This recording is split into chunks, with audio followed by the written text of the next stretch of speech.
Un reportage réalisé par globalfoot.com grâce au concours d'UFR, Simexpert, SIA et Microforce.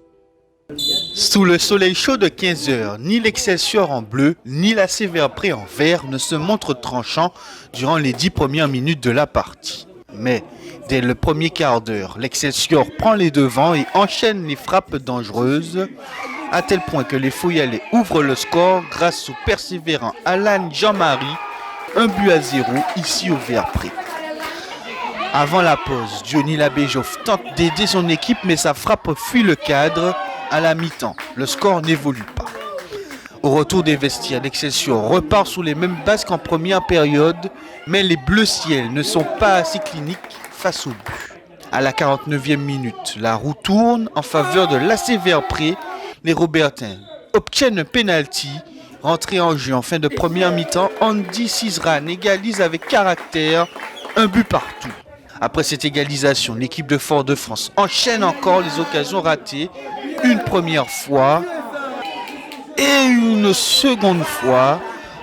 Plus réaliste devant le but, le Vert-Pré marque à la 69e grâce à une belle frappe d'Alexis Bellune, 2-1 pour le club hôte. À la fin de la rencontre, l'Excelsior tente de revenir au score, mais encore une fois, les situations de but ne sont pas concrétisées. La Vert-Pré se qualifie donc pour le tour suivant en Coupe de Martinique. La qualification, c'est toujours une bonne chose à apprendre. Après, vous savez, la Coupe de Martinique, comme on a repris il n'y a pas longtemps, on va dire que ça fait plus office de match de préparation pour nous. Mais c'est une bonne chose, On est en pleine préparation. On a repris seulement le 8 août. On est très en retard sur la préparation et on a encore fait une revue d'effectifs aujourd'hui. Par rapport à, nous sommes nombreux en nombre de joueurs et ça a payé aujourd'hui, c'est de bonnes choses. Et la dernière fois en Coupe de France, ça n'a pas été. Mais félicitations aux joueurs pour aujourd'hui. Au stade Georges Gracian, à 19h, place à la coupe vive. En première mi-temps, la Samaritaine inquiète le club franciscain sur coup franc et arrive également à frapper aux abords de la surface adverse. Les franciscains ont deux occasions intéressantes pour défier le portier samaritain, mais le score reste nul et vierge à la fin des 45 premières minutes dans ce duel entre ces deux mastodontes du football martiniquais. En deuxième période, le club franciscain est dangereux sous coup de pied arrêté.